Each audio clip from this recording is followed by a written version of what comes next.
Welcome to Talking Targaryen. Today we're talking about House of the Dragon, Episode 6, titled The Princess and the Queen. We did our instant take earlier in the week, but this is our full recap and analysis. Heads up! We're going to spoil everything through Episode 6. But no future spoilers, we don't watch the next time on, and none of us have read Fire and Blood. With that, I'm Gil.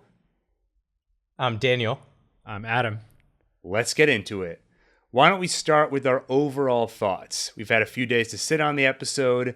Why don't we start with you, Daniel? I have a lot of mixed feelings about this episode. I think one of the things we're probably going to discuss first is the 10-year time jump and the recasting of Rhaenyra and Alicent and Laenor. I think this episode set up a lot of very interesting things, but I overall found it kind of, I wasn't going to say boring because a lot of interesting things happened. It sounded like he was going to say boring. Yeah, it's not really boring because I had a lot of wonder of like, oh, wow, what's going on? But I felt way less invested. Like, it felt like I could stop watching the show, right? Is all of a sudden it just felt like I wasn't watching the same characters that I felt invested in before. And so I think that's the main thing I felt is I almost felt a little betrayed by like the showrunners, right? That all of a sudden it's so different now. And I think maybe I will heal from those wounds if they regain my trust by telling a really good story the next few episodes.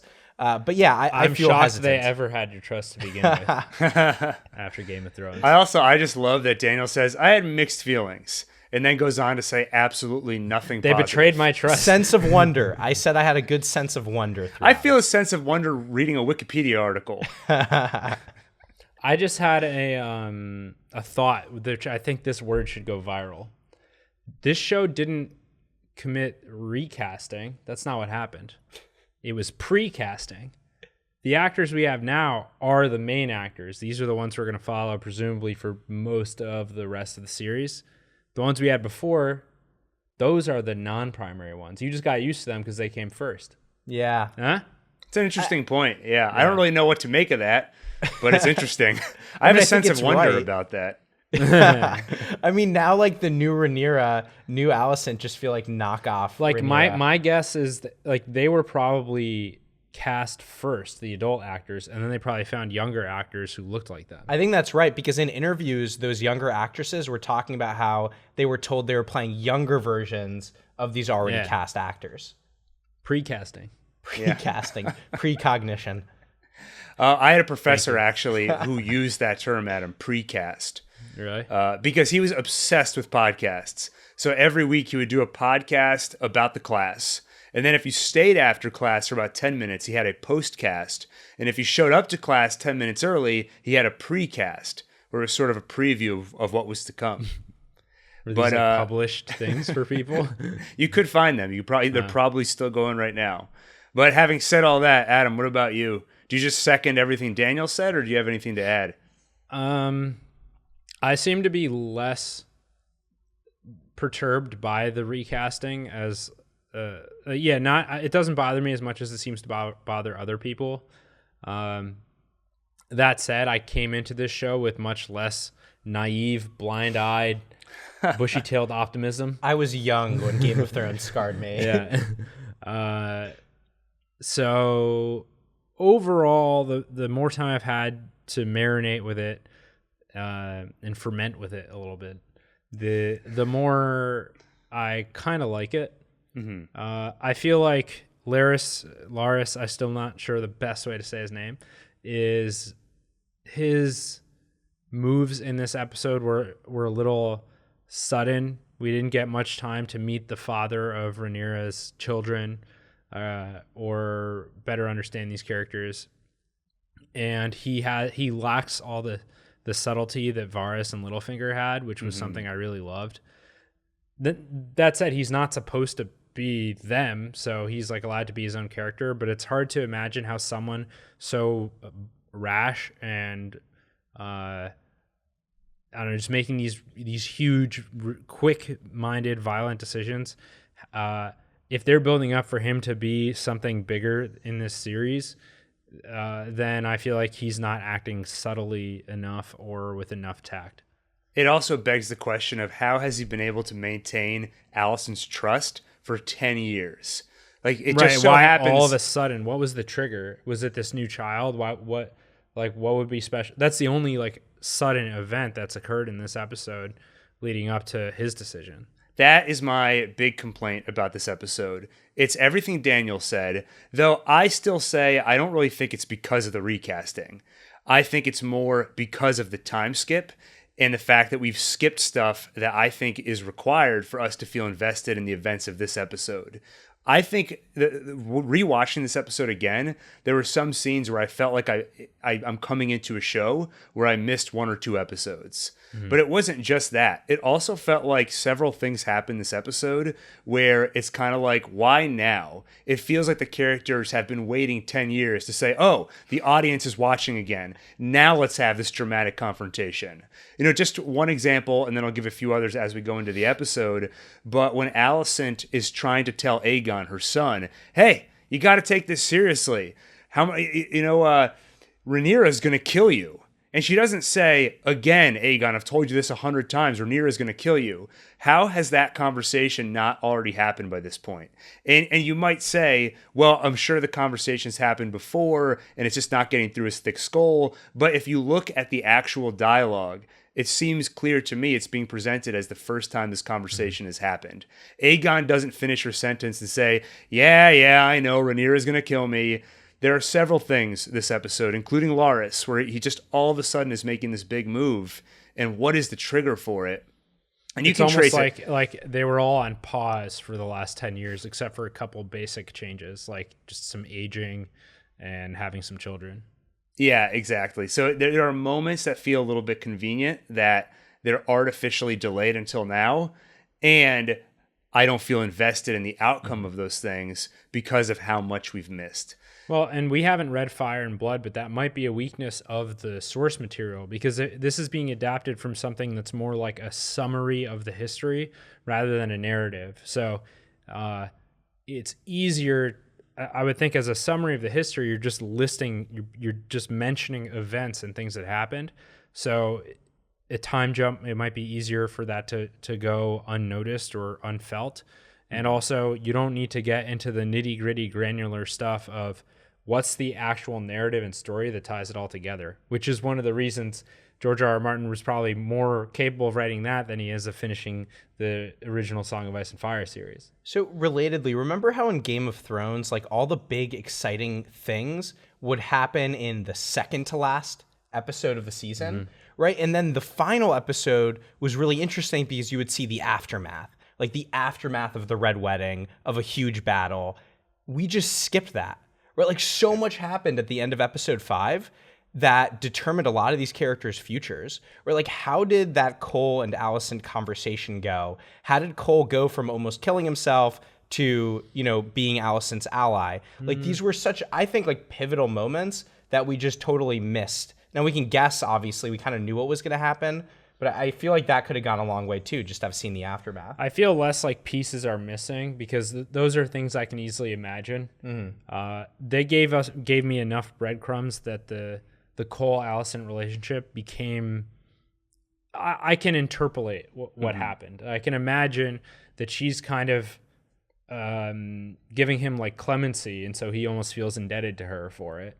And they both share the mutual feeling of betrayal from Rhaenyra. So I don't need a lot of fill in for that story. And there's few things here that I do feel need to be filled in. More to Gil's point, the problem I have with it is where was all of this stuff during that time? Like, why is it all of a sudden action is beginning now? Yeah. And I want to say 2 things because I hear comments in my head already before they happen. And one of them is, oh, you need everything spelled out for you. No, it's exactly like you said, Adam. We can connect point A to point B, but there's a question of emotional investment. And Sir Harwin is someone I hardly know. Lena is someone I hardly know. So I feel bad for them, and I feel bad for the people who love them and are invested in them. But I don't feel the impact of it. I need to see these things play out, or at least some of them I think would have been more impactful if I saw them play out. And in terms of the why now, where were these things the last 10 years? For Lionel, or for Larys, I can see the point being made Well, he struck when he had the opportunity. He waited until his father and his brother were leaving town. Okay, why did they leave town? It's because Harwin basically gave himself away in the courtyard with Cole, because Cole says to him, That's a good point. But why did that happen? How is this the first time? I'm saying maybe it's like he had a chance every time a new child was born. There was a chance for something like this to happen, and this time it actually did. And so that's what I was thinking, is that the main trigger is the new child. But I keep saying to myself, they've had so many children. It feels so convenient that only now, finally, Harwin decides to make a snide remark of, you seem to be, you should probably train better and train everyone equally instead of just, Viserys's kids. And then that triggers the battle. So anyway, I guess we can move on from this point, but the point is we can connect A to B. We know how we got here, but I think there are certain things that we should have seen that would have been more impactful. And there is a feeling of convenience that why are these things happening now? And they sort of feel like they've been on pause for 10 years. Yeah. But with that, yeah. Oh, go ahead. My feeling about all of this is I'm starting because I have been very good about avoiding spoilers and avoiding book knowledge. I didn't even know that a recasting was coming up, so that's one thing. One saving grace to all of this is if everything until now has been, and I've said this on the Insta-Take too, if this has all been prologue building up to something more interesting, then I'll cut them some slack on the lack of emotional investment that I've had so far. Yeah. Agreed. Yeah, I think it's an off episode. That's all. I've really liked everything so far. So, but I guess with that, Dan, let's go through the details. Cool. Did something weird just happen on your end? Something mildly weird. I accidentally unplugged my monitor. Okay. But it's okay. You're good now? Yeah, I'm good. All right. We see Rhaenyra give birth to a healthy baby boy, but the Queen Alicent requests to see the baby immediately. Rhaenyra walks with her baby and Laenor to see Alicent. Now, this is all one continuous shot, but I'll just stop at this point for reactions to the opening scene. Impressive scene. The fact that they were able to do it in one take. But actually, though, that was very well done. They've done a good job throughout the series of making childbirth look horrible. Like, it looks very unpleasant. Yeah, I don't know if you knew this, Adam. Yeah. This childbirth is a battlefield. I'm convinced of that now. Yeah. I didn't believe it at first, but so it was a good scene, and it was a good to opening with the demand to see the child immediately is a good way to show you how much the relationship between Rhaenyra and Alicent has soured at this point. Yeah, and I think sorry, go ahead. Well, and but not just that, but seeing Rhaenyra's reaction, because people act like Alicent forced Rhaenyra to get up and go over there, and in a way she did, but it was very indirect, and she almost gave Rhaenyra the option. She could have just had the baby brought over there, but she probably knew that Rhaenyra would rather die than like leave the baby alone at that point. But so that also tells you a lot about the way she's thinking and the mistrust she has for Alicent at this point. And I was just going to add, in terms of doing it all in one take, also impressive when you consider the fact that it includes some effects of having a childbirth and seeing the umbilical cord getting cut and everything. And in terms of, showing how much the relationship has soured, I will say that it makes me, at least when I watch it, kind of hate Alicent. Because in this, when they choose to introduce them, Rhaenyra is in the vulnerable position, and it feels like Alicent sort of punching down. Yeah. And we'll get into a little bit of the whys there, but it does feel like an attempt to sort of personally torture Rhaenyra. Because even if Rhaenyra doesn't get goaded into standing up and trying to walk right after giving birth, you still don't want to hand your child over the moment it's born. So no matter how you slice it, this feels like a sort of, what's the word for it? It's an attempt at hurting Rhaenyra in some way. Yeah. Yeah, I mean, this episode really made me hate Alicent more than I already did.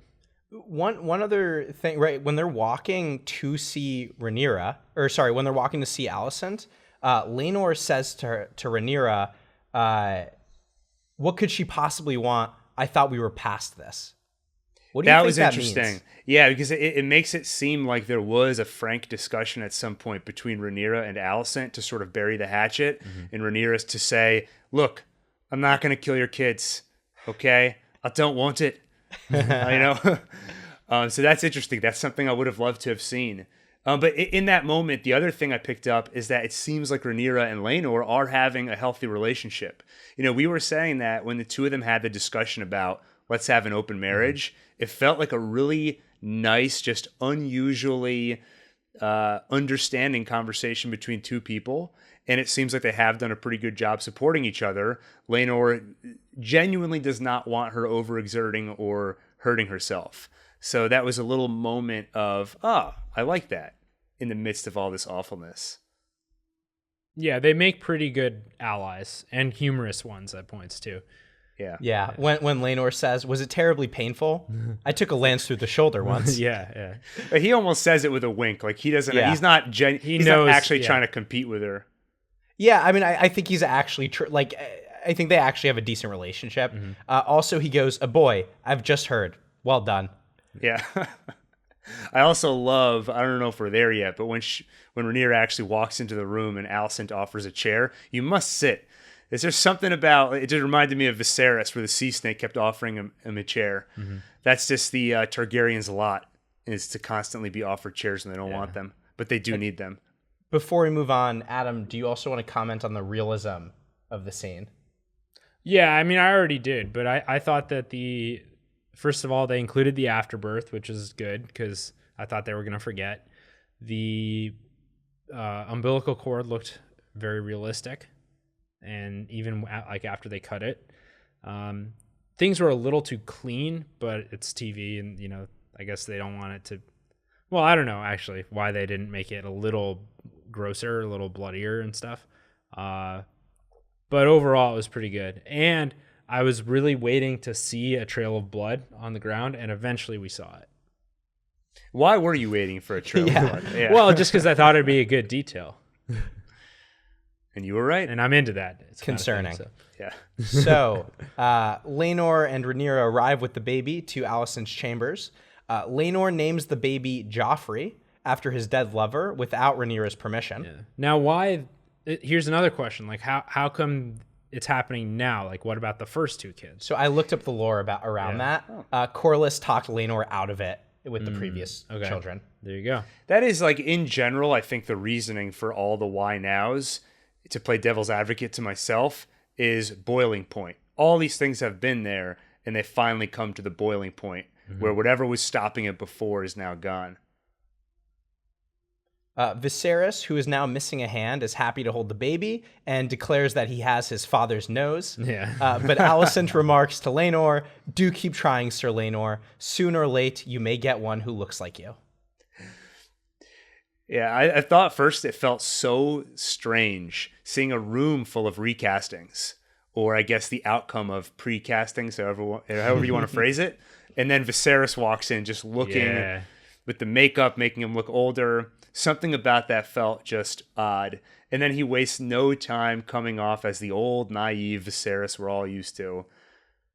I felt totally fine about Viserys not being recast, though, because he kind of looked how I expected him to look this episode if he were alive. I was going to say, I expected him to be dead. Yeah. So I expected him to be dead or to look dead, and they went with the latter. Yeah. Yeah, no, this is not it's not a complaint. It's in the same category as the fact that they have to mention how much time has passed every episode. It's just a funny observation of the show. Yeah, and now he's missing a hand, right? And who knows what else he'll be missing this next episode. Well, actually, he lost two hands this episode. Good point. Hey, nice.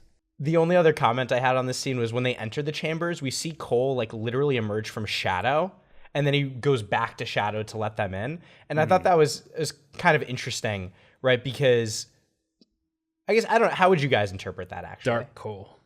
It's Dark Cole. I like that. He's on Alicent's side now. He's embittered. Is Alicent's side the dark side? Yeah. Gil? I would say for this episode, I mean, we are more. I would say in this episode, I don't think we are alone. I'm looking at other people's reactions to the episode. It's hard not to feel, just to sort of wince at Alicent's actions. The fact that it starts with her kind of kicking down at a pregnant woman, our protagonist who we've been following. In the grand scheme of things, is she the dark side? I mean, their son is Aegon. I don't know. I'm trying to be impartial, but yeah, it's at least at the moment, it feels like the darker side. But in this show, there really is no dark or light side. That's fair. Next, we meet the real father. So Rhaenyra's children are in Rhaenyra's chambers. Their names are Jace and Luke. They've chosen an egg for the baby. And Sir Harwin Strong, son of Lionel Strong and commander of the City Watch, who has a perfectly legitimate excuse to be with Rhaenyra and her children, asks to hold the baby. Laenor and Harwin share a nod, and Laenor leaves Harwin and Rhaenyra alone. And Harwin is very, very happy to be holding a baby that's not his. Wink, wink. Yeah. Daniel, it's their biological father, not their real father. Sorry about that. Don't get us in trouble. I would say, okay, we're not in the dragon pit yet, right? So, I don't know, I didn't really have a lot on this scene. Adam, what about you? Yeah, I don't know. It's obvious that he's their dad. There's no build up or any like, this is the first we're meeting him. But I can imagine that something similar to what happened with Cole played out with him, but that it went in a different direction. Yeah. Especially he's not one of the gold cloaks, so he doesn't actually have a vow of celibacy. So he's going to have a little bit less inner conflict about this. She's the one who's kind of doing something potentially like bad, as opposed to him. He's not a gold cloak because he's the head of the group? Or he there's literally the has a gold Kingsguard. cloak. There's the City Watch, which is what Damon was the head of. And then there's the gold cloaks who are the Kingsguard. No, the gold cloaks are the City Watch, right? They're named that because Damon got them gold cloaks. I think you explained that to us. That's true. Well, still, there's the Kingsguard. That's what Cole is part of. And then there's the City Watch, which is different. That's more like the local. That's like the police. Yeah. By the way, I love how Harwin explains to us who he is. He says to the baby, "You're asleep in front of the commander of the City Watch." Yeah. This is another example also, I think, of storytelling that was a little too convenient, right? Because Harwin saved Rhaenyra in episode 5, and now they're having an affair for 10 years. In the same way that Damon and Laena flirted at the wedding in episode 5, and now they've been married. Like, a lot of these things just felt... That's not convenience. That's just a series of events where we saw the first event, and then we skipped forward 10 years and saw the outcome of it. Yeah, I think maybe I'm just still bitter about the time jump. Yeah, I think that's all it is, to be honest. I think it just, and I don't want to keep going over the same thing, but this is definitely an example of that, is I don't feel bought in to the relationship between Rhaenyra, who doesn't look like the Rhaenyra I knew last episode, and Sir Harwin, who I barely know. And the only interaction is that, he saved her at the brawl in the wedding. And that relationship's not going to matter anyway. Yeah. So let's move on to the dragon pit. So Jace learns how to command his young dragon, and Aegon says to his younger brother Aemond, "You're the only one of us without a dragon, and we felt badly about it, so we found one for you." And the children all bring out a pig, dubbing him Pink Dread. Upset and alone, Aemond explores the dragon pit until he is scared by a large dragon. Yeah, Aegon sucks. They do a really good job of making me hate Aegon. It cuts immediately. Once you're in the dragon pit and you're like, oh, I've always wanted to see the dragon pit. Cut to Aegon, just yawning. Yeah, that told us so much. He doesn't care. He doesn't understand the importance of it. Yeah, he's a complete POS. They're dragons. How can you yawn about dragons? Literally the coolest thing that can exist. Exactly. And then one thing to note, though, upon rewatch, is that after the first watch of the episode, in my head, it was Alicent's kids do not get along with Rhaenyra's kids. But if you watch the scene, Aegon was actually working with a couple of Rhaenyra's kids to pick on, I keep forgetting, what's his name again? They're all against Aemond, yeah. Yeah, so there is some relationship between both sides.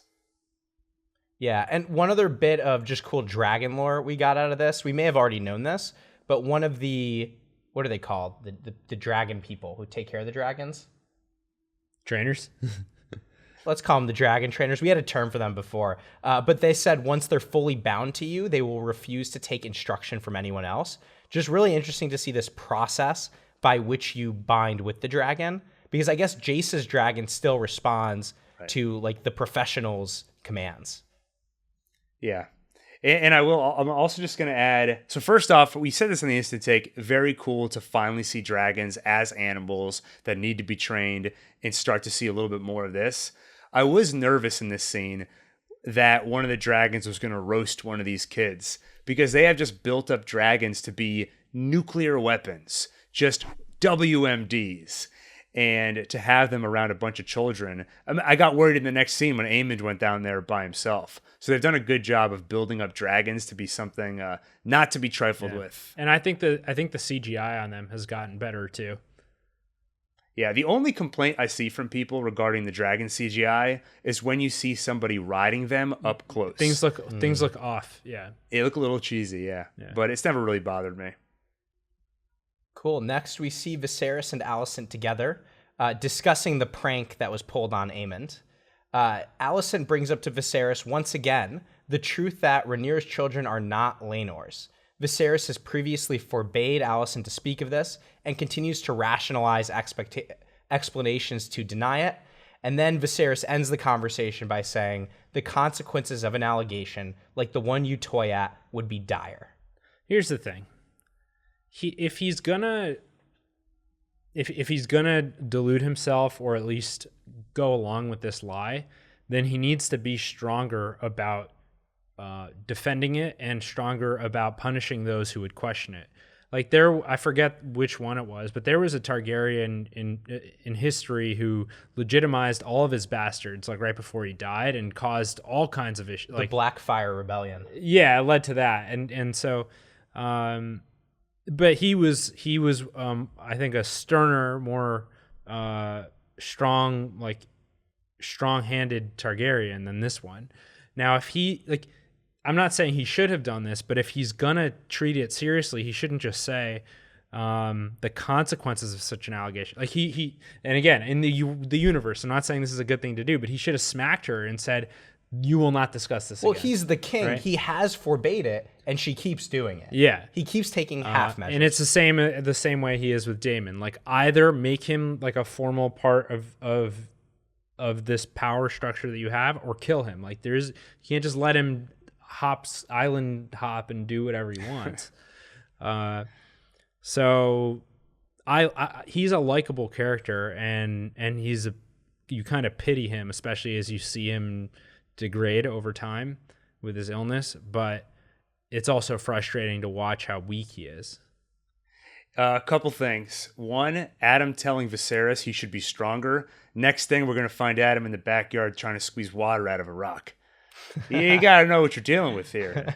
But two, we are all on the same page, right? That Viserys definitely knows the children are not Laenor's, and he is just... It's not even ignorance, right? He is sort of putting on a show. I mean, it could be denial. I think he's sort of in denial. Part of him doesn't want to believe it, maybe. He's not going to comment on the baby's nose if he's not someone in denial. I feel like... So, I guess in his heart, though, I think he knows the truth. Because the fact that he so quickly goes to consequences, rather than further defending his case that, no, they really are his children, yeah. He immediately goes, not immediately, but he pretty quickly goes to consequences. We cannot let these allegations get out. Yeah. So it's sort of, even if you're right, we have to keep quiet. And, this is just kind of a side thought, but also on the front of him just being kind of weak, like he's just committing to this lie because he declared in a moment of weakness, he decided to declare Rhaenyra his heir, and that was because he didn't see. It's because he didn't believe he was going to have a male heir, right? I think if he knew that there was a male heir incoming within the next year or two, he wouldn't have bowed to the pressure of everyone around him saying, like, you need to make an heir known to the realm. Yeah. But he did, and he made it Rhaenyra, and in some ways that was strong because everyone was telling him you can't have a female heir. And I'm rooting for him to be successful in that. But at the same time, he sort of just committed to it by happenstance. And so now he has to go along with all these obvious lies and this kind of silliness because of something that he didn't really think very well through, a decade ago. Yeah, I think that's essentially true, though I do think there was a point, an episode or two ago, where he did sort of recommit to the position, and it became more than a whim. It became something hardened in his heart. And he essentially says that to Rhaenyra. I did waver at one point, but for real this time, you're going to be heir. Was this was this conversation before or after she kind of hooked up with Damon and Cole? Before. This was a few episodes ago. Yeah. So I think from that point forward, it became more than habit. I think he really believes in it. But again, he's kind of like Michael Bluth. Like his family is his real weakness. Oh, and then that's the ending narration, right, by Laris. Oh, true. Yeah. It is his weakness, and he's always like, okay, but this is the last time. Well, right. And also, how about, right, when he just holds his grandson, right, the newborn for the first time, he just looks so happy. Yeah. And that's his weakness. I mean, he shouldn't be king, I think, is sort of... you think? Was at the core of all this. In some ways, he was a good king because you made it at least for what we saw, at least a decade of peace. Yeah, but I mean, a good king would prevent war in the future, right? The instant Viserys dies, we know there's a powder keg that's about to explode. Spoiler and that's alert. His fault. Wow. And my predictions have been horribly wrong in the past. So, all right, next we have Alicent complaining to Cole, her new buddy, or I guess buddy for the last 10 years, about Rhaenyra flaunting her privilege and everyone ignoring her acts of indecency, right? Her bastard children. Cole and Alicent agree that Viserys must know the truth, or at least did previously but denies it. And Cole calls Rhaenyra a spoiled C-word, and Alicent says that she has to believe that in the end, honor and decency will prevail. Yeah, Cole has just, in the last 10 years, not developed any self-awareness. I'm curious if he's now still hung up on Rhaenyra. Yeah, he's like a guy that got broken up with and 10 years later won't stop talking about it. I think you called him an incel, Adam, in the last episode.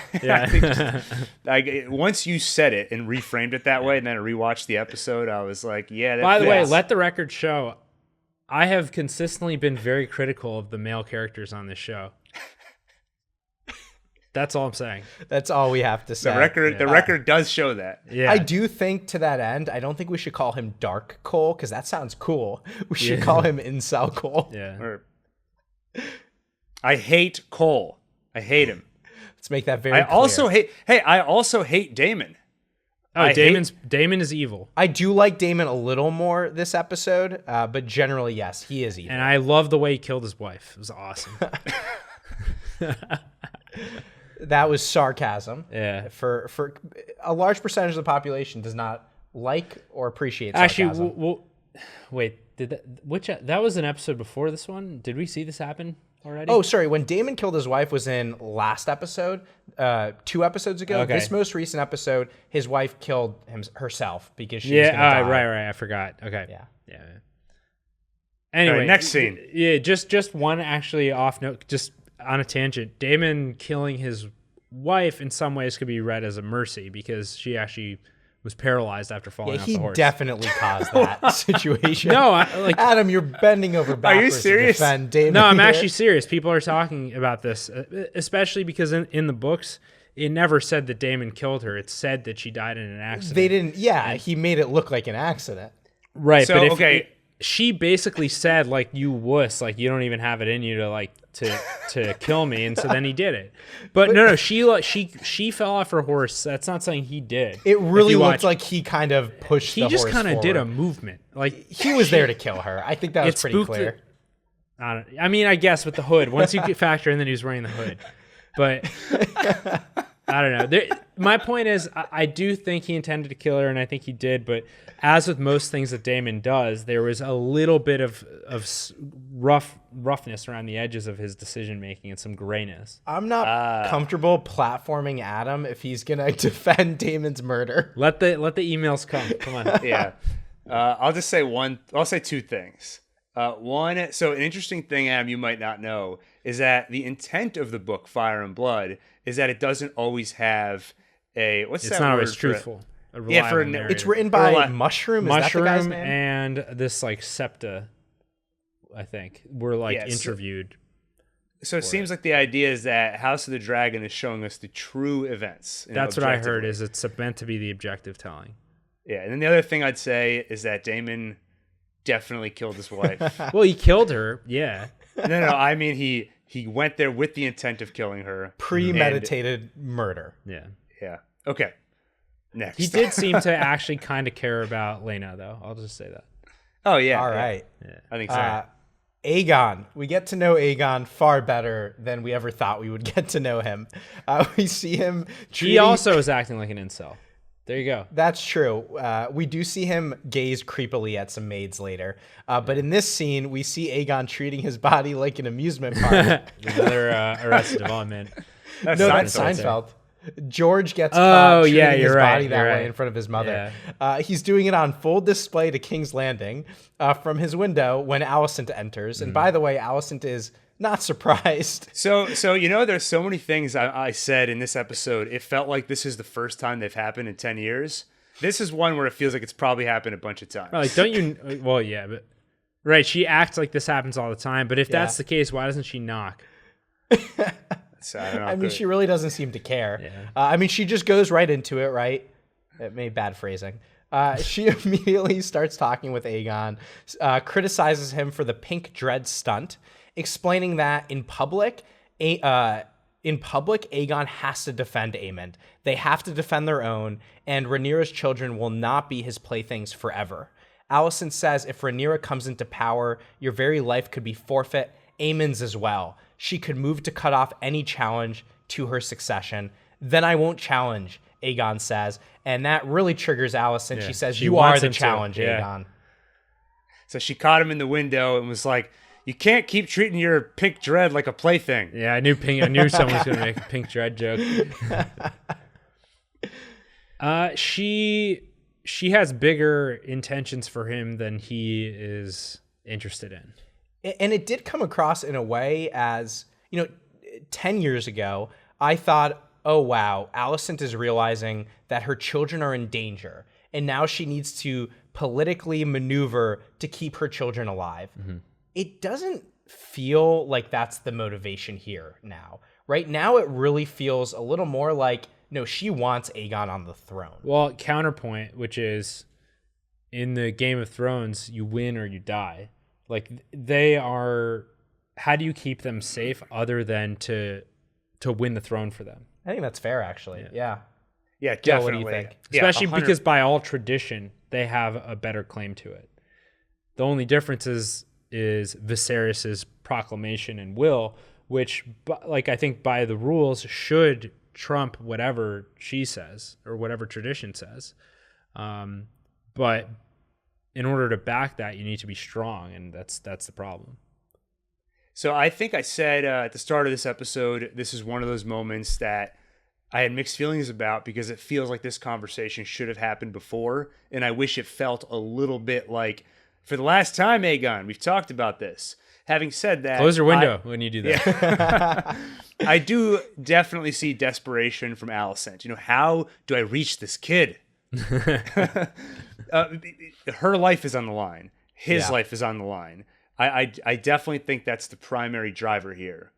And what do you do with a child who won't listen? Usually it's just annoying, and it means your child isn't going to grow up the way you want. Here it might be a matter of life and death. And actually, let's not forget, it's not just her and her children whose lives are on the line, but potentially her entire house, right? Like, her entire extended family could be in danger. The other thing, too, I really liked the touch of, like, Alicent is yelling at Aegon, and it's, like, pretty rough to watch. And then at the end, she kind of composes herself and then fixes up his hair, right? Mm. And it's like really tragic, right? This is not how Alicent probably wants to be treating her child, right? In the same way that her father constantly used her for political maneuvering. Now she's unfortunately forced to do the same thing. It's a great Good point. Yeah. All right. We're in Pentos. Damon and Lena are now married. They have 2 daughters, and Lena is pregnant. They put on a pretty cool dragon riding show in Pentos for Prince Reggio, who they then dine with. Prince Reggio makes the family an offer, a property and lordship in Pentos, in exchange for using them and their dragons to defend against the infamous Triarchy and their new alliance with Dorne. Lena politely declines, but Damon says they'll think about it.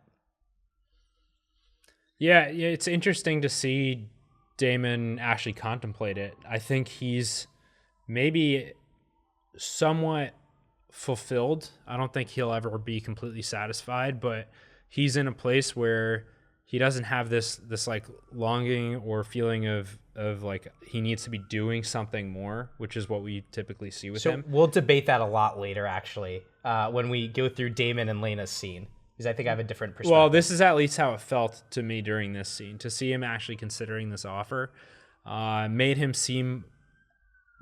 I felt like I was seeing him at his most settled compared to every other time we've seen him so far. So I think I was going to bite my tongue because I don't want to just keep complaining about the time jump. But hearing you talk, Adam, I think highlights an issue with the time jump, which is that you say you feel like he's satisfied, but then later Lena tells us he's not. She tells us that he doesn't sleep right, which at is night. why I think that's why I was even using that phrasing, because yeah. I actually didn't have an issue with that, though. I felt like the scenes we saw later with Damon did kind of show me that tension, or maybe really, we'll see as we go through it, but I kind of felt like I understood where Damon was coming from. I think by the end of the episode, I get it, but she tells us he's not sleeping. She tells us that he's poring over literature of the Dragon Lords that essentially he wishes he was. I mean, they could have shown us that. Yeah. We see him doing a little bit of reading and a little bit of like kind of sitting down and writing and stuff, but we didn't. I think with the time allotted, they could have shown us his mental state rather than have her tell us. Right. Yeah, that's basically what I'm getting at. I mean, I think similar from her side, we hear her mental state. I want my children to be born in Driftmark, or I want my child to be born in Driftmark. It feels like these are things that we should have seen them simmering for years, and it feels like it's a little bit more of a soap opera revelation instead. You've had several children now, but all of a sudden with this one, now we're going to have that fight of I want them to be born at home. I miss my home. And I totally buy all of it, but I would have liked the build-up a bit. So why is Damon entertaining this suggestion? I think he's essentially given up. Yeah. He is, and that's what tortures him. He knows he's given up. He feels like he was destined for greatness, and he's never going to get it. So instead, he might as well just drink, eat, and just chill somewhere comfortable for the rest of his life. And that's sort of what Damon says in the next scene when we see him and Lena discuss this offer, right? He basically says, it's refreshing, isn't it? A simple transaction. We have dragons, they have gold. Right? And he goes on to talk about how we can be far away from all the political intrigue of Westeros. We can just sort of relax and have fun here. It's kind of like a drug for him, the Westeros stuff. Without it, he feels empty and maybe unfulfilled, but he has a more stable life, right? Right. It's we're in the Gene Takovic timeline now. Yeah. Actually, I only just realized the parallel with the history Damon talks about. Right. So Lena says, we are the blood of old Valyria. We don't belong here. Damon says Valyria is gone. We don't belong anywhere. I just realized he doesn't just mean their family. He means him specifically, right? He feels like he doesn't belong anywhere. Yeah. Right. He kept wanting to be by his brother's side. That's the only place he wanted to be. He was rejected from there. Then he wanted to be by Rhaenyra's side or by both their sides and was rejected from that as well. So yeah, he really just feels like he has no home, and that's sort of the tension of why he's traveling around. He's displaced. He's displaced. He's traveling around, but reading all these tales of his ancestors, claiming he doesn't care about it. There's such inner conflict there. Ironically, I think Valyria is closer to Pentos than it is to Westeros. It is, yeah. I wonder what would his last 10 years have looked like, and what would he be like if he was the heir? Would that have been good for him mentally? Would he have lived a different life?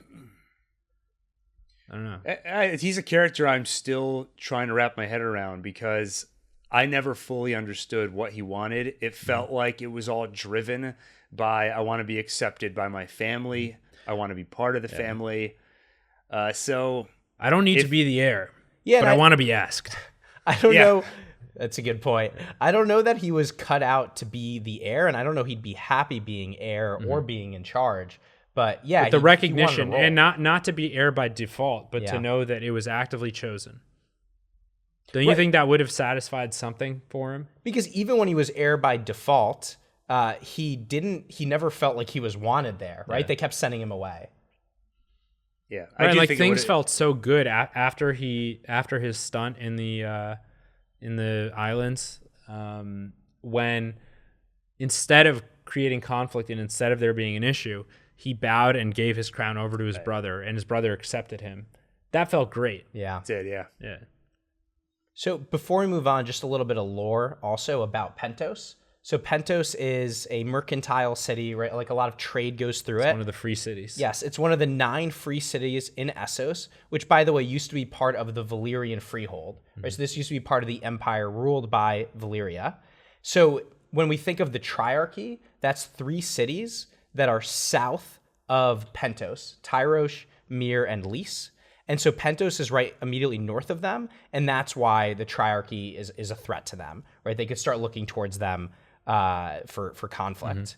And Prince Regio is the ruler of Pentos, but he's elected by a council of magisters, and they're the ones who actually hold the true power. So if the prince fails at something, they'll kill him. So he sort of just does their bidding. Any questions about Pentos? Yeah. Thank God, because I don't know anything else. gonna say, I mean, that's I know everything. some more stuff. I mean, remember Magister Illyrio Yep. was the one who was helping raise Daenerys when she was younger, and kind of basically like a refugee from And Westeros. Daenerys lives in Pentos, I think, for a year before she gets married to who's the Khal Drogo. Dothraki? Yeah, Khal Drogo. Time for some sword fighting. So we see Cole training Alicent and Rhaenyra's children in sword fighting as Harwin and Viserys watch. Cole pays special attention to Alicent's children and ignores the bastard children of Rhaenyra. Harwin calls He's him out. such a jerk, this guy. Oh, Like, yeah. it's not the kid's fault. Like, at least let them learn, you know? Yeah. Now I think he was trying to goad Harwin into attacking him so he could basically show everyone, look, they're his children. I As think if this it wasn't obvious already. Yeah, it was triggered by his conversation with Alicent, where she's so frustrated that people aren't talking about the truth. Right. So, So he's like, I can do something about that. And Yeah, he's even gonna- if he didn't mean to do something about it, it also might have just been more top of mind, and he was more frustrated about it. And he does explicitly insinuate, right, that the children are Harwin's. Yeah, I think once he makes the insinuation, he's hoping Harwin's going to take the bait and attack me. So at least by that point in this scenario, he's made the decision, hey, this is a great opportunity to just rip the curtain off and show everyone, look, they're obviously his kids. And also, Cole sucks. Yeah, I mean, so Harwin just, beats Cole pretty savagely, and then we see Cole lying there covered in blood, laughing, going, thought as much. And Harwin brutally attacked the guy, and I'm still looking at Cole He's thinking the like, strongest knight in the realm. yeah. And I like Harwin a lot more than Cole. Yeah. But Harwin has self-control issues, Yep. and he should have just not reacted to all of this, because he should have known exactly what Cole was trying to get out of him. So again, remarkable that they've gotten away with this for 10 years. Yeah. But also, like, who do they think they're fooling with this? With the kids? So that's the other thing, right? Like Viserys continues to just be so ignorant. He's watching the sword fighting and he says to Lionel, this is the stuff. Lads that learn together, train together, knock each other down, pick each other up. They will certainly form a lifelong bond. Wouldn't you agree? Like, Yeah, I love that. Just face palm like Viserys. I don't know. I would like to see. I want to feel like these characters are making smarter decisions. That shouldn't preclude drama and intrigue and eventual violence and all the things to make the show interesting.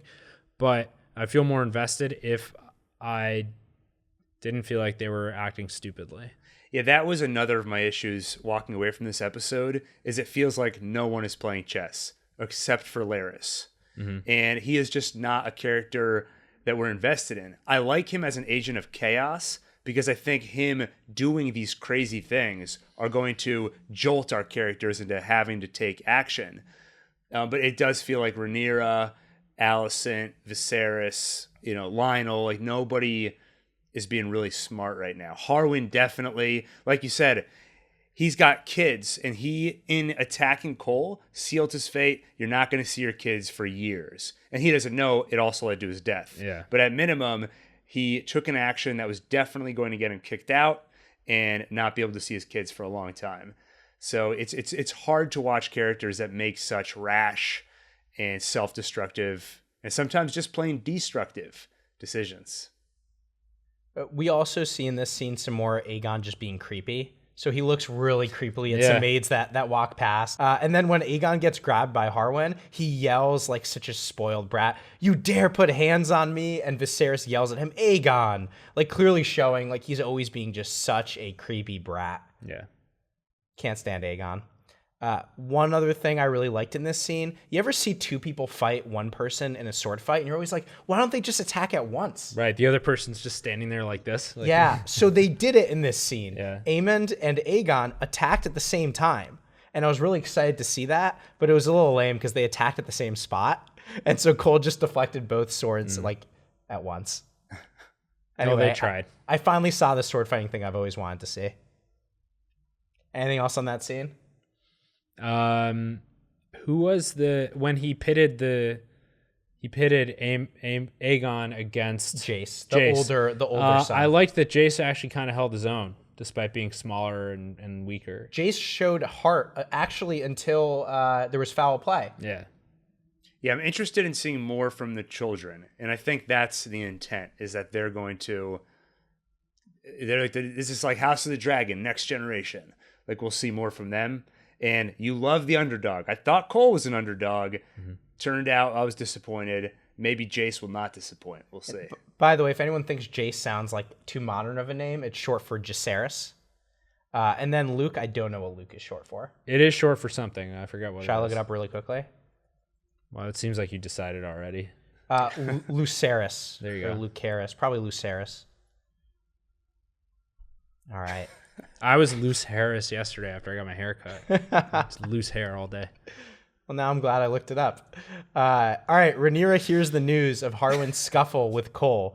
She sneaks around the castle, I think through one of those like secret corridors. Yeah. And overhears Harwin and his father arguing, right? Harwin and See, the now Hand. this was a more believable eavesdropping scene than the one with Damon eavesdropping on the council in like episode 1 or 2. Right. Or Yeah. whatever.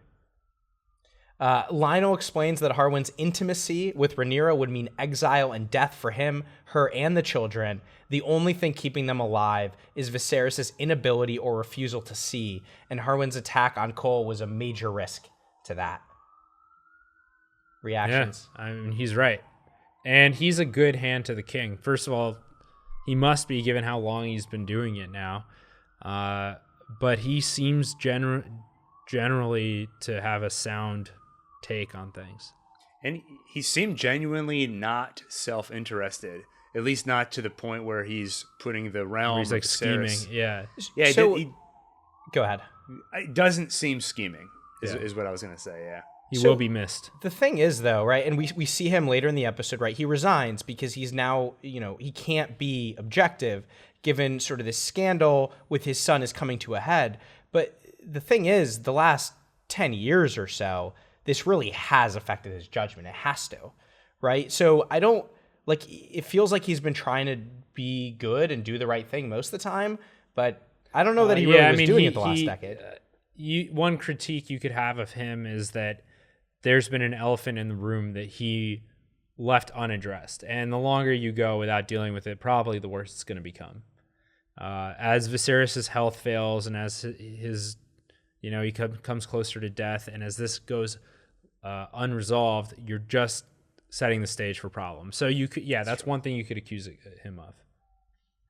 I also just thought this was an awesome scene. Like, I did really feel the tension between the two of them in the way they were arguing with each other. And I also thought that was cool because it's one of the most like sincere scenes we've seen from Lionel, because I don't think we've ever really seen him emotional before. Yeah. That's what I was going to say, yeah. I think, Adam, you made the comment, we haven't met Harwin before. We have seen him in previous episodes. Oh, I think I already said that. We don't really know him very well before this episode. But Lionel, we do know. We've spent some time with him. Yeah. So to your point, seeing him blow up like this, seeing him get emotional, that worked for me. That was cool. Cool. We go back to Rhaenyra. She's struggling with the pain of breastfeeding and concerns over the spreading rumors about her children's parentage. And Laenor returns drunk with his friend Carl. Oh, yeah. Laenor is excited about war brewing in the Stepstones, eager to go off and fight. But Rhaenyra commands that he stay with her. Toxic masculinity. That's right.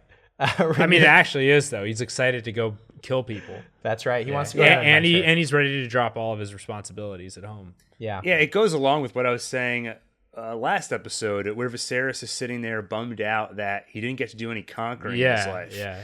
And He's it's like on the one, will they even sing songs about me? right, on the one hand, you feel for him because he has no legacy. On the other hand, it's like, I regret I wasn't able to kill more people. Yeah. Also, the fact that Laenor comes in, war is afoot in the Stepstones. Yeah. So Like It was like Kramer, Yeah. or it's like the entrance of someone on a sitcom. So I love the parallel or the juxtaposition of that scene compared to when Corlys explained it, right? Laenor goes, he's drunk, war is afoot again in the Stepstones, Rhaenyra. The Triarchy takes new life from its alliance with Dorne. Carl's been fighting there. He showed me, and then he stumbles over and gets interrupted. Like, it's just, it's really pathetic in comparison to Corlys. It's also, if you were doing an SNL sketch parody of House of the Dragon, one, every episode someone would be complaining about war in the Stepstones. Yeah. And two, like every other scene, Viserys would be missing another limb, falling apart. Teeth falling out as he's talking. And I love later the Stepstones come up in the small council, and Viserys is like, enough with those damn stones. There was an episode of It's Always Sunny where Charlie was getting like bombarded with radioactive waves or something. So he kept pulling teeth out and he's like, ah! I do really like Laenor. Like, Yeah, he's very likable. Yeah, Yeah. and this relationship is actually great. It's, again, it feels like one of the healthier relationships. And he seems to show sort of genuine concern in his own way for Rhaenyra. He asks her, are you very much in pain? And then turns to Carl to explain. The milk swells the breasts. Yeah. And it pisses her off, but he like actually seems interested and concerned. Yeah, I think there's just a touch of naivete. Is that how you say it? Yeah. Because I don't think he realizes these dark rumors that are afoot. Yeah. I don't know that he gets how serious that is. He may not have heard of the blow up between Harwin and Cole yet, so he might not know that the temperature has been turned up. But I don't think, I guess my point is, I don't think him wanting to leave comes from a place of I don't care. It comes from a place of ignorance where he just didn't know how bad things were getting. Yeah. Yeah.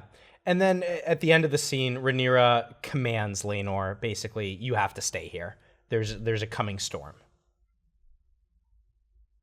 We go back to Damon's family, to Damon and Lena's family. So Lena walks in on her daughter, Rhaena, attempting to get her egg to hatch. So this is one, they have two daughters. One has a dragon. This one, Rhaena, does not. Rhaena sadly asks if she's going to be allowed to stay in Pentos with the family, fearing she's not wanted because she doesn't have a dragon. Lena assures her that one day she'll be able to become a rider, and that Damon would say the same to her. Father ignores me, Rhaena says, and Lena responds he's doing the best he can, or he's doing his best. Not. No, he's not. So this was another thing with the time skip where I wondered, Damon comes off as he's an absent father, even though he's there. And he comes off as such a POS. And I just wonder, how has Lena's love and support remained so strong these last 10 years? She even goes up to him and she's like, I know I'm not the wife you wanted. Like, she blames herself and she wants more for him. And I would just love to have seen, their relationship seems to be dysfunctional right now, but you presume at one point it was functional. I would love to see what that looked like. Yeah, there seems like real affection there, and it seems like there's political benefits to this marriage, but there seemed to be initial chemistry. Like, this actually was, in some ways, maybe a marriage out of love. And, I mean, Damon is just such an asshole, right? And this is such a bad relationship. Like, how did that ever work? And yeah, it's sad we never got to see any of that. It also touches on something that I hope we dig into more, and I think we might in the next couple of episodes, but the point of view of the children, where we so often see things are just handed down to children. You're the heir, you're not. And in this case, you get a dragon, you don't. And seeing what that does to a child's development, how that will affect them. So we see flashes of it with Aemond and Rhaena, right? Yep. So that's interesting stuff. I want to see more of it. Right, and like she doubts her own value because she sees like whether or not people want to be around her as some kind of exchange of like for political gain. It's not, and so she thinks that she's just not going to be welcome there. Yeah, and by the way, this is Westeros, right? Lena doesn't say to Rhaena, "Oh no, we'll love you no matter what." She says, "No, like you'll go claim a dragon." Mm-hmm. Pretty sad for the kids there. Yeah. Some more dragon lore. Right, Lena explains that you can bind yourself to a dragon later in life, as she did with Vhagar at age 15, and that's the dragon she asked Viserys about when they first met. It is the oldest dragon alive.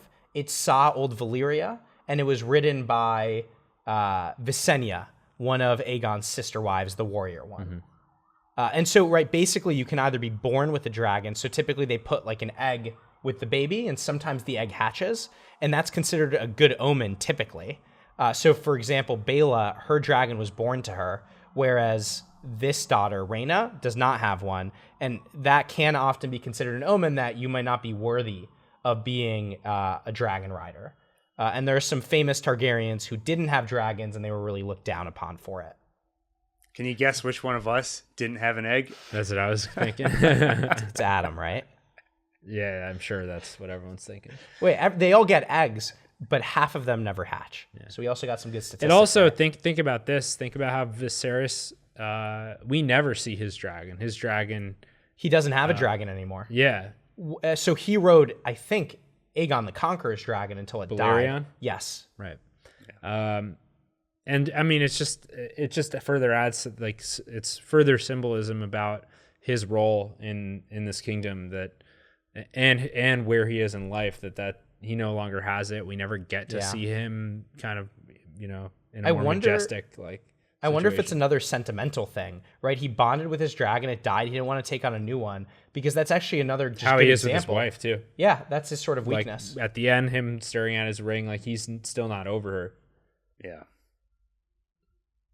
that was a very of probably the most touching moment for me in this episode. Was just Viserys looking at that ring. Yeah. So Damon is on the roof of his castle in Pentos when Lena approaches and informs him of Rhaenyra's recent labors. She then tells Damon that she misses home and her brother and believes Damon does as well. Damon denies it, but this is when we have that heated exchange where Lena explains Damon claims he has no interest in Westeros, but he spends all day reading about his ancestors. Lena then says, "Life has, I know, disappointed you. Perhaps I, too, am not the wife you would have wished for." She's like, "You don't sleep at night. That's because you don't leave me alone." Yeah, how could I with you, watching my every move? I mean, it's interesting that, we kind of, things were rushed, and like one episode, Damon and Lena are flirting at the party, and the next thing they're married and have 2 and going on 3 children. But to go from him, basically he has like, I think saying life has disappointed you is very depressing. And I think it's accurate for him. And it's something that, like, what's the solution to that? I don't know, but it makes you think, like, there are really big things coming. Like now that his wife is dead, and he has this clean slate and he doesn't know what he wants, but he's becoming more consciously aware of this unsatisfiable thing in him. Very interesting things are coming. That's the feeling. Yeah, he needs a therapist to help him figure out what he wants. I was thinking that. Yeah. So it will fulfill him. When he doesn't know what he wants, he's just going to keep burning and taking and go after something. He doesn't even know what it is. Right. He needs, like, if he doesn't satisfy whatever this hole he has in his soul. If he doesn't do that, he's just going to pursue more base like stimulation and just cause more carnage for people. Mm-hmm. Yeah, and some more examples, right, of just how much inner tension there is and how uncertain he is about what he wants. Even like he goes to the roof for solitude, but then when Lena comes in, he's actually clearly happy. Like he smiles and then like makes space for her to sit down. But then when she brings up something he doesn't want to talk about, like returning to Westeros, he immediately starts complaining that he wants to be able to drink for oblivion, but this wine isn't good. And then he gets up to walk away from her. Like there's just constant tension, and he can't have a good relationship. Like nothing's with her either. Good enough. Yeah. And then similarly, right, news of the baby that Rhaenyra has, he immediately starts talking about the affair she's clearly having, and he's also clearly nervous about it. Like all these things make him so uncomfortable, and he just has no idea what to do, and that's very dangerous. And this is like the possibility of him and Rhaenyra having a relationship isn't over yet. If anything, it's more likely now than it was, before. Yeah, actually, it didn't even occur to me till just now, but the two people who got burned were Damon's significant other and Rhaenyra's father of her children. Right. So they're suddenly both, in a sense, they're both available again. And she really needs to have legitimate Targaryen children if she wants a stronger claim to the throne. Mm. Granted, that might create more, problems among her own children in the future, but it is a potential solution. It's not as good as the solution of I was gonna say it's not as good a solution as her kids marrying Alicent's kids, which still sounds like a great idea. But then I remember that Alicent, when we were first talking about this in the instant take, I was like, it's the perfect solution. Like they should just do that. But if you know that Rhaenyra's kids are bastards, then it doesn't solve the problem. Yeah. But if she then has kids with Damon, there's some better options there. Interesting. Right. Yeah, I was actually struggling with why Alicent wouldn't take that offer, but you bring up a good point. Yeah. If they were, if they were legitimate, find out the truth.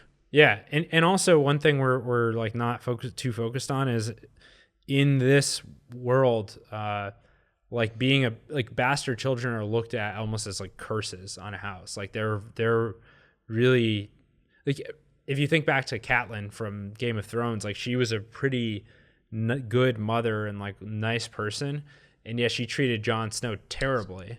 And it was because she was very superstitious, and she even said like it wasn't the infidelity that she believed Ned committed. Like she said, at least in the book, she said like you could have slept with whores wherever you wanted, it wouldn't have mattered to me. What matters is that you brought the bastard home under our roof. So there's a lot of badness wrapped in people's heads about that. Yeah. So in the end, as nice as it sounds to unite their houses that way, I understand better now than I did at the time of watching it why she rejected. She said like that would happen over her cold dead body. Mm-hmm. Right.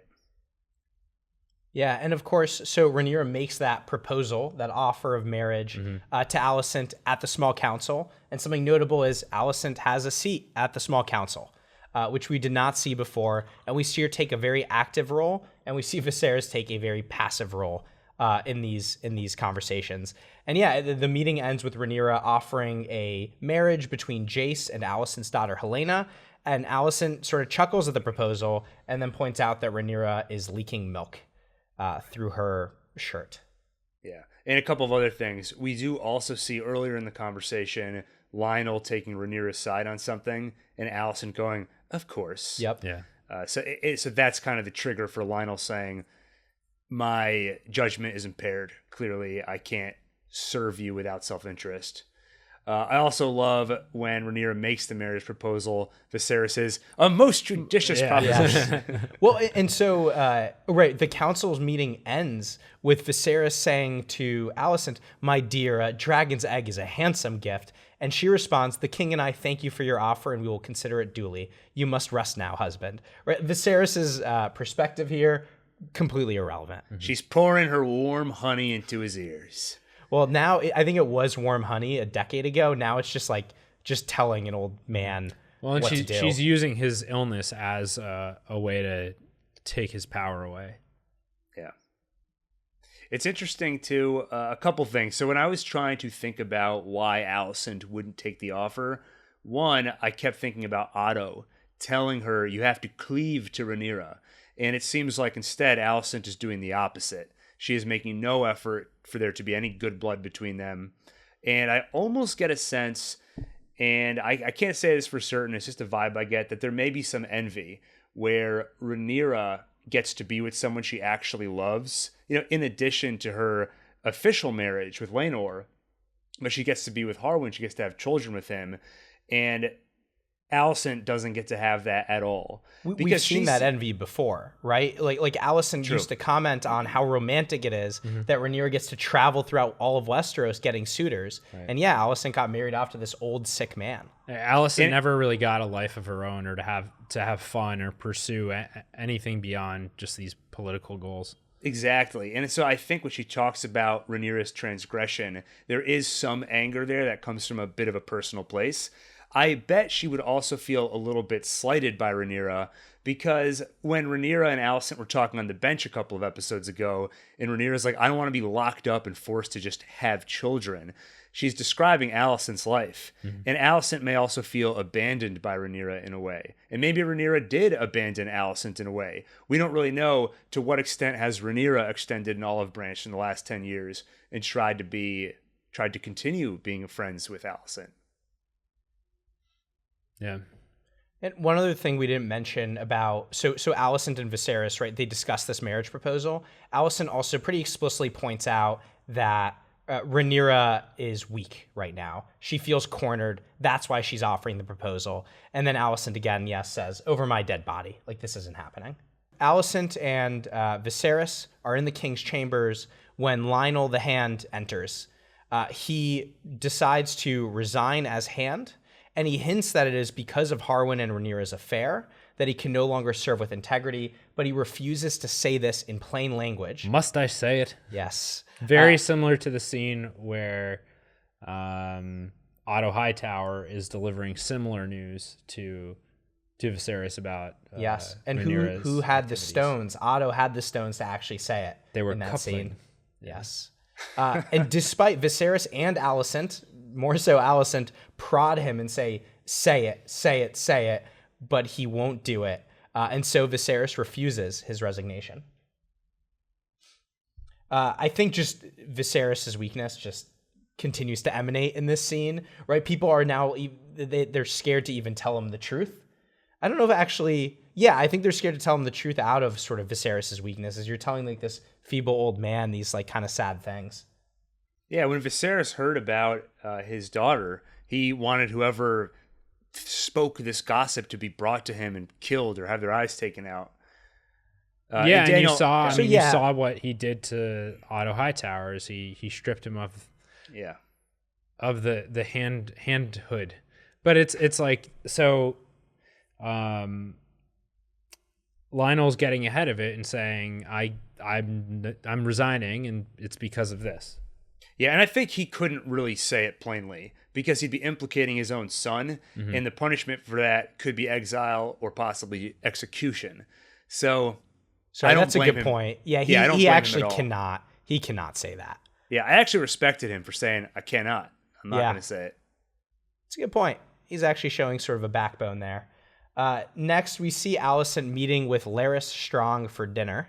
So this is the one of Lionel Strong's sons as well. He's the one with the sort of foot deformity. Club foot. Yeah, and who we've described as very creepy, and he is very creepy.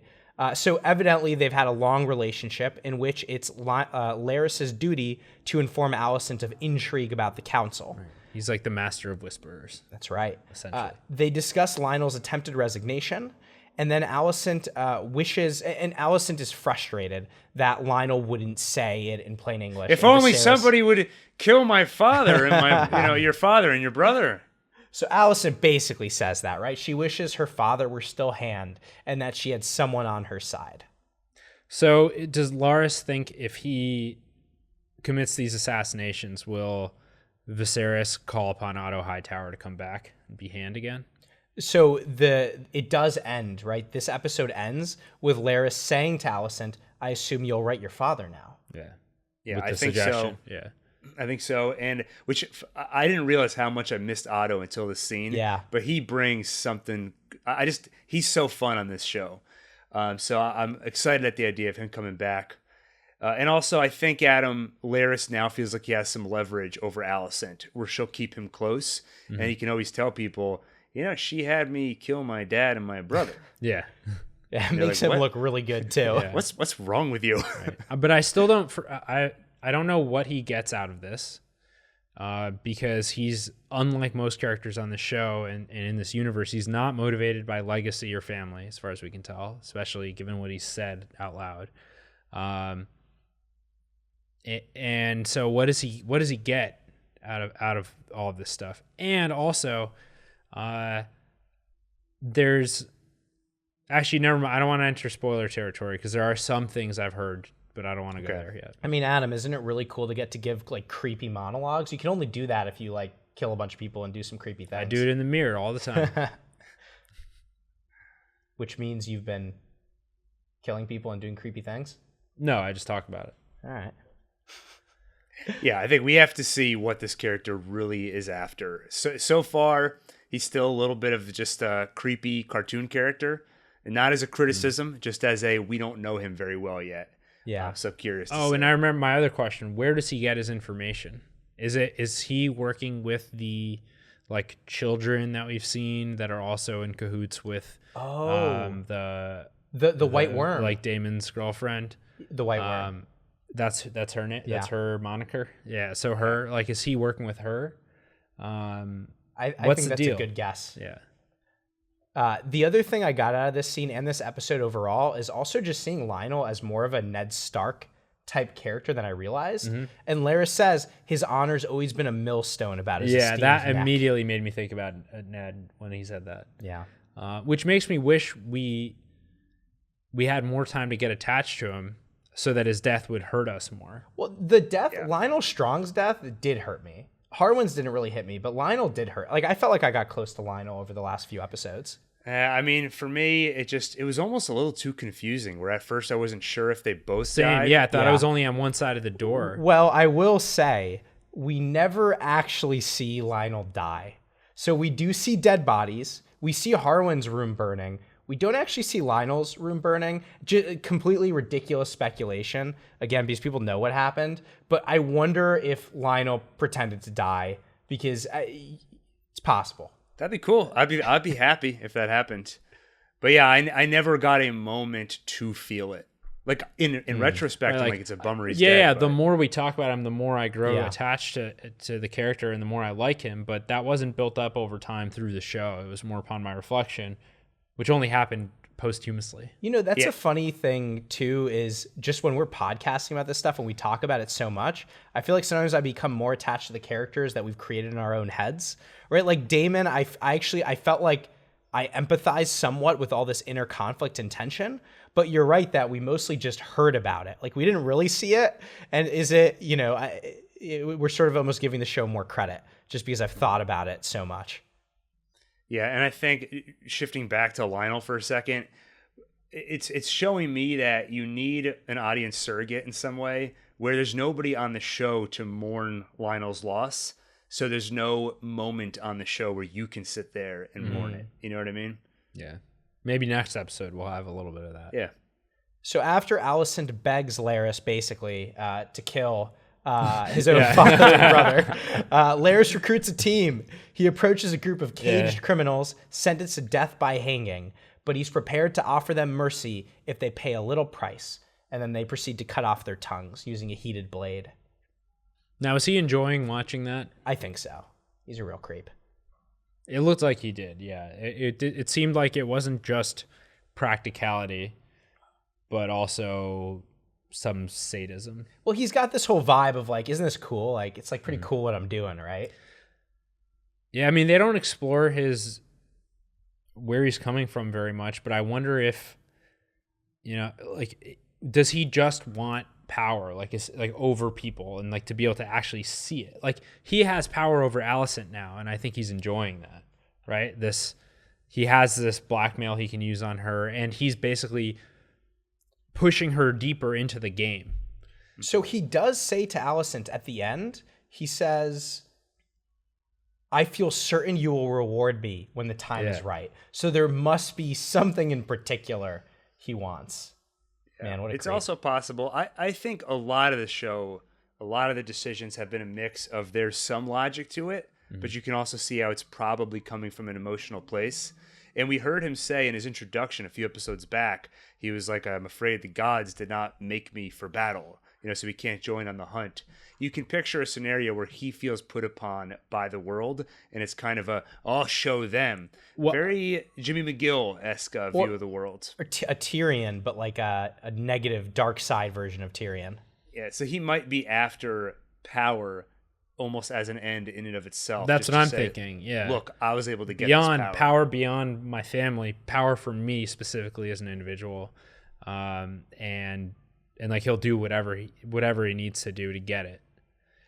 And he also reminds me of Euron a little bit in terms of his like willingness to cross lines. Euron was the Euron Greyjoy.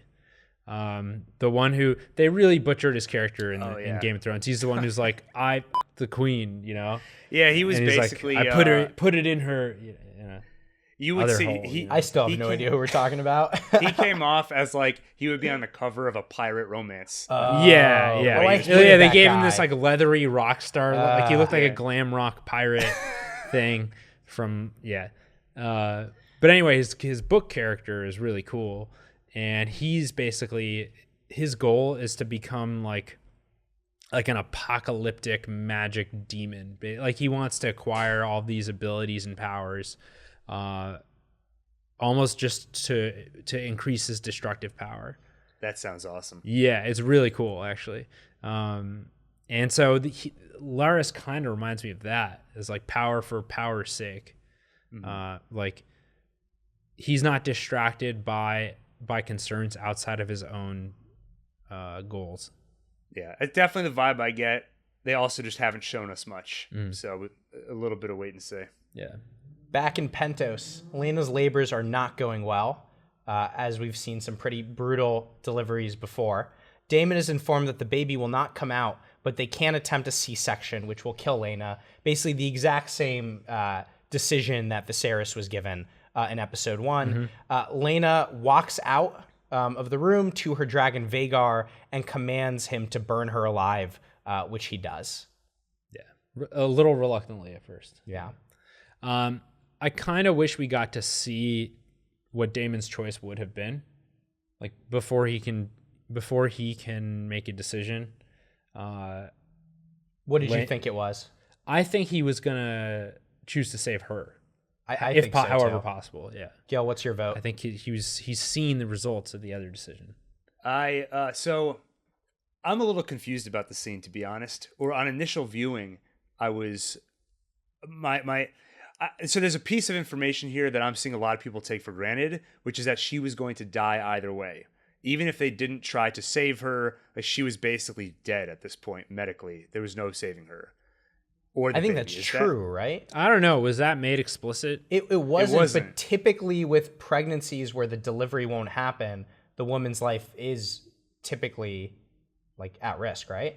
Or significantly at risk? I mean, it's at risk, but I don't know. Did the Maester say that there's nothing they could do then to basically they didn't address abort it. the pregnancy and try to save her? We heard nothing else. Yeah, and that's why I if you go back to the instant take, you can kind of hear me struggling to explain why she took her own life. And my read on it is she didn't want the decision to be made by Damon or anybody else. She wanted to go out the way she was going to go out. That only makes sense to me. Right, if there was no survival here. Exactly. So I think that's a safe assumption then, because I think otherwise it makes less sense. So I think it's probably correct that she was probably doomed either way. But I think Damon would have chosen not to put her through live dissection, basically. Yeah. And that kind of surgery, especially because there's nothing aside from the emotional stakes. There's no practical stakes to the outcome of this child, like whether he has it or not. I guess maybe if it's a son, but it really seems not a concern of his. I don't even know that he cares about having a son with Lena, right? That's Like what I'm maybe he'd saying. rather have a son with Rhaenyra. Yeah, that was just Adam stretching to say maybe. Yeah. So I think his concern here is like he likes Lena and wants her not to suffer. Yeah, he also but saw so his he brother- doesn't get a chance to make a choice. Right, he saw Yeah. he saw what happened the first time. Yeah, so I think he would not have. I agree, Adam. I don't think he Yeah. would have put Lena through that. We see that it's Daniel. You mentioned that one moment where he kind of smiles when he sees her. I'm glad you mentioned that moment Yeah. because that was the part where I thought, okay, there does seem to be genuine There's love something here. Yeah. There's something. With his children, we see nothing. So Yeah. just taking that at face value, We I'd do- say, Oh, sorry, just the daughter who has a dragon. We do see him teaching her. okay. So we see something. Right. But And I that, felt maybe like- in the void of his wife, in subsequent episodes, maybe that will grow. Although unfortunately, Or- at the end of the episode, we see the three of them on the roof together, and he like leaves them alone there. That's true, yeah. I was gonna say, or he leaves someone else to raise them, basically. Right. So yeah, for all those reasons, I don't think he would have tortured his wife before she died. Yeah. Yeah, And I think especially because I started to say it, but he saw his brother go through the same thing. Mm-hmm. So I think just as an emotional person, even if it's not logical, you'd say, well, I saw it didn't go well this time. It's not going to go well this time either. yeah. Also, Damon does sort of nod no a little bit as they're explaining the situation to him, or as they're like asking him if they want him to do it. It's like very subtle, but sometimes that could mean something. So, what do we think of her? I think Lena like taking matters into her own hands,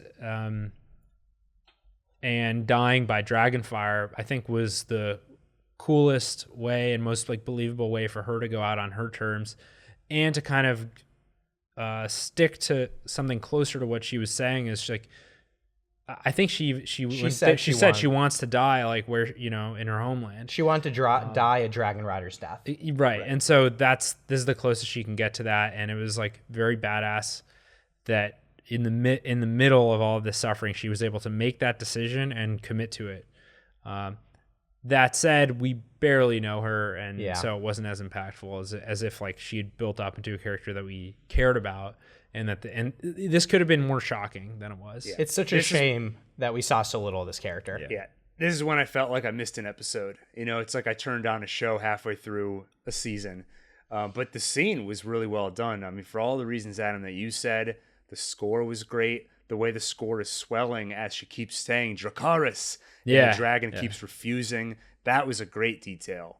So great. I mean, very well done scene. It's cool seeing the dragon so up close, and also it's like the dragon's faces are often shown like very centered and symmetric, which is something you don't see too often in TV, and so that alone is unsettling.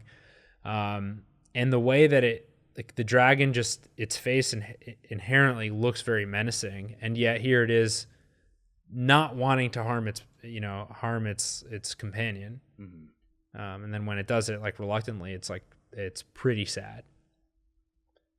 So Sir Harwin says goodbye to his children and to Rhaenyra, and he's going back to Harrenhal.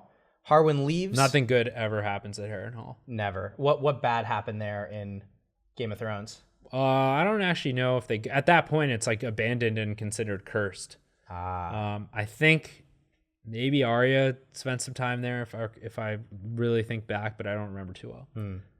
And after But Harwin leaves, at this point, it's already considered cursed based on things that have happened in the past. and we hear Larys say that at the end. After Harwin leaves, Jace sort of runs after. Well, he runs out of the room looking out at him, and then asks to Rhaenyra, "Is Harwin strong, my father? Am I a bastard? You are a Targaryen. That's all that matters," Rhaenyra responds. Mm-hmm. Nothing on Yeah, that? I don't know. How much is there to say? It's heartbreaking. This just suffers. It really suffers from the time. These kinds of scenes are where the show suffers from the time jump. Yeah. And I how think much can I really care about this right now? all the stuff you guys were saying about bastards being curses on the family and just being considered by the realm, these awful things, I could have used more of that, I think, to raise the stakes of understanding.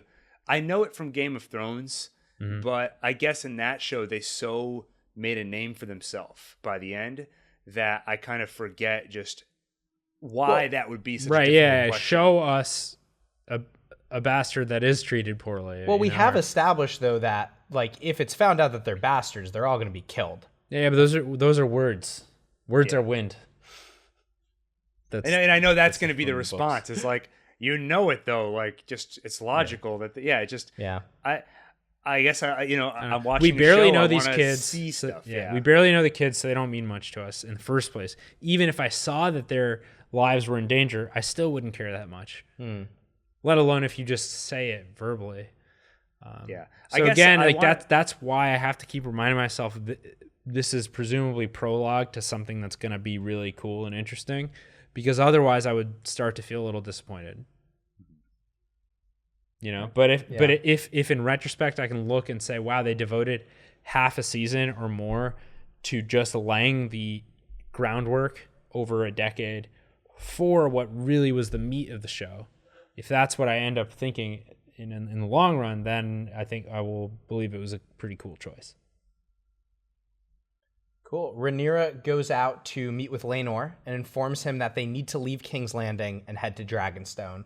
Given the rumors and Alicent's rejection of her peace offering, it's no longer safe for them. She also tells Laenor to bring Carl. They need every swordsman they can get. I was hoping that Carl would be able to go with them, actually. And then when she said it, I was like, yeah. And we established Carl with a Q, so he fits into the world. It's not just like... It's not a boring old C-A-R-L. Yeah. All the Carls listening are like, hey... Hey, a Daniel would be boring in Westeros also. We have at least one fan named Carl. I've seen him comment. Yeah. Shout out to Carl. Yeah, with a C. But yeah, they haven't really established anything from this Carl character yet, but I'm always interested when they add a new character to the show, because like we're gonna see more. It's another, because right now there's very few characters that are especially likable. Like, just because of bias from the way they're presented and spending time with them, I'm rooting for Rhaenyra despite some objections I have to poor decision making. I'm rooting for Viserys, but I know that's a losing battle, and he has a lot of flaws that bother me. Damon I enjoy watching, but I think he's really messed up and extremely destructive to the people around him and like immoral. So any new character is a chance to find someone I can root for more than the people I'm currently rooting for. Chances are that's not going to end up being Carl, but it's at least another roll of the dice. Every time House of the Dragon introduces a new character, the gods flip a coin. Yeah. So yeah, I'm waiting for someone I can get behind, the way I felt with Jon Snow or Ned Stark or a number of the characters in Game of Thrones. Even like Varys, I was like, when they were like, who are you really loyal to, and he's like, the realm. Yeah. Like, I believed him, and I was like, yeah, like I'm rooting for this guy, even if he's doing really bad stuff or making decisions I don't totally get yet. I know he's playing 5-dimension underwater backgammon with the realm, and like go ahead. Yeah, sorry. I was gonna say Arya, she was a big one for me in Game of Thrones early on, just seeing her become a badass. Yeah. Or even I would say, for example, Rhaenyra or Alicent, in the first half of the season. Well, the pre-casted Rhaenyra and Alicent. Yeah, exactly. So I think both of them are in situations where, depending on where they go from here, I can get back on their side. I mean, in Rhaenyra, I haven't really left her side. It's just that we're not seeing her do a whole lot yet, because this episode she wasn't in a position to. And she also just... having children that obviously weren't Laenor's. Yeah. That is such a big problem. And she's putting the children's lives at risk by doing this. And, we don't know what went into it. We don't know how much say she had in all of it. But if this is something that she willingly and knowingly did, it's so hard to sympathize with her character now. She was in love, Adam. Great. But you're now... look at the problem that it's look at the problems that are coming from this. Let me save us some hate mail. So as the Strongs ride to Harrenhal, we see Larys's men following. Well, let me defend this and also say, Laenor is also very his decision making here is also extremely poor. By thinking they can fool people with this lie. Well, I think basically every main character's decision making is poor. Yeah, but my point is like I really wanted to root for Rhaenyra, and I still am, but it's harder to do it when I see them tripping themselves up and making their own lives more difficult. And I think it would be counterbalanced if you saw some chess playing that was also happening, but instead it feels like, okay, we knew the consequences were coming. Here they are. There was no game plan. Yeah. It's just things heat up so much. All right, let's get out of here. Let's leave. So yeah, it's a lot of these characters are making poor decisions, but the difference is that you were on her side. Yeah. She was the overall this is an ensemble cast, but for the last few episodes, she's been the focal point. So it's I mean, if the show has one main character, it's her. Yeah. So I want more reasons to root for her. Yeah. Cool. Now save me from the hate mail. I think it's too late. As the strong, his saving you from the hate mail was just moving on to the next topic. I had to say more. As the Strongs ride to Harrenhal, we see Larys's men following. Then we watch Harwin and Lionel burn. Yeah.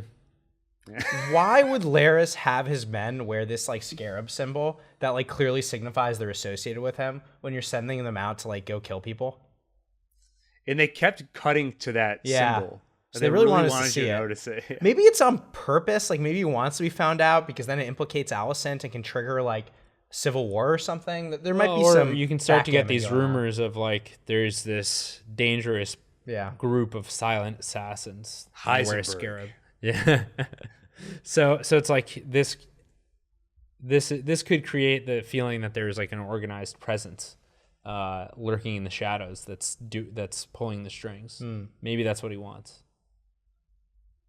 All right. We hear Larys speaking to Alicent about the weakness that is children and love as we watch a bunch of different things happening. We see Rhaenyra and her family arrive at Dragonstone. We see Viserys kissing his ring and noticing a rat in his chambers. Mm-hmm. The rats has been a consistent theme. We see dead, burned bodies in Harrenhal, and we see Damon and his daughters mourning. Yeah. Sad ending. Yeah. Really hit close to home because I remember my dad all the time. Children are a weakness. Yeah. Yeah, so I don't feel like know. Go ahead. What's that, Adam? No. I'm just reflecting more on Larys. Like this, so much of this is his doing, and just trying. Like I don't know what his end game is, but I think the lens of personal power is the best one I have for him so far. Yeah, agreed. And I think most of the things that happen at the end here we've kind of talked about throughout the episode.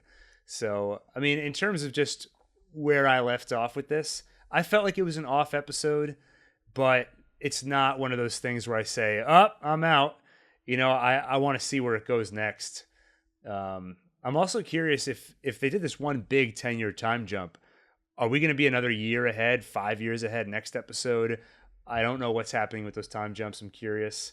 Excited for Otto to come back. Excited to see more of the children as they develop into more full-fledged characters. But that's where I'm at. Yeah, I'm just waiting and hoping that either of the characters we already have or of potential new ones, that there's someone I can start to root for more strongly.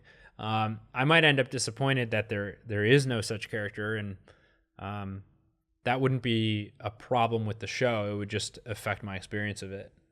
But I mean, I wouldn't be too surprised if they don't give us one of those characters, because this is kind of the universe that they're creating, where everyone here is sort of gray.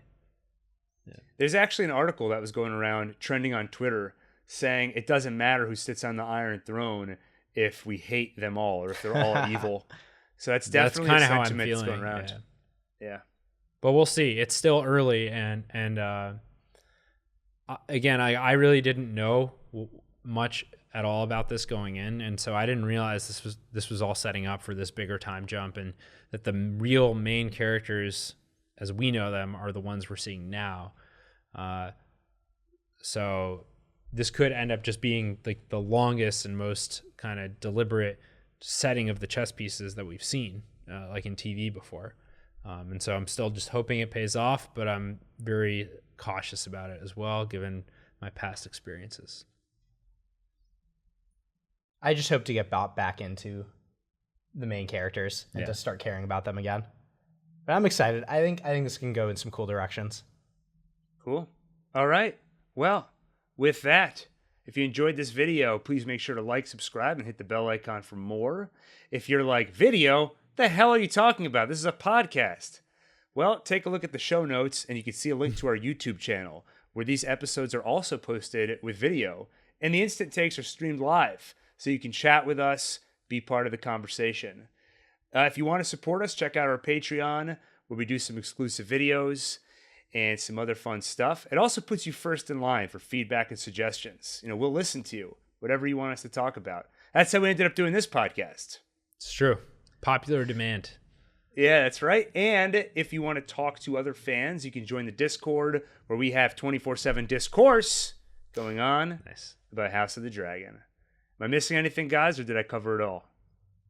I think that's it. Please, if you are on the podcast app or have access to a podcast app, please, please, please give us a good rating. It really helps get us more listeners. Oh, yeah. I was thinking about this.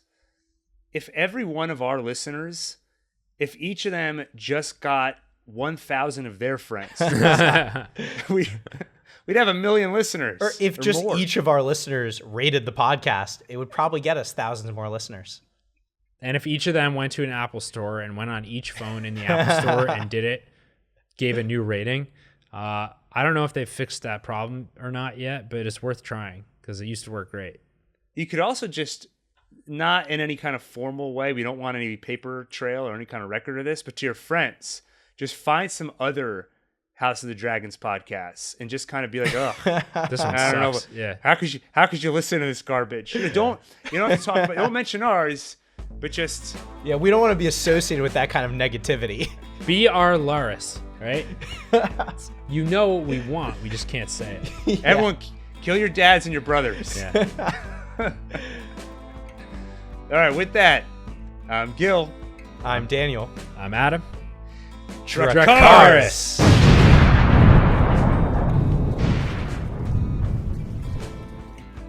Khal Drogo and Pentos. Pentos. I mean, We have to- Pentos. You can have a little bit of an Pentos. O, but like Pentos just sounds too. Sounds like Mentos. You sound too Westerosi when you're saying it Pentos like and that. Coke.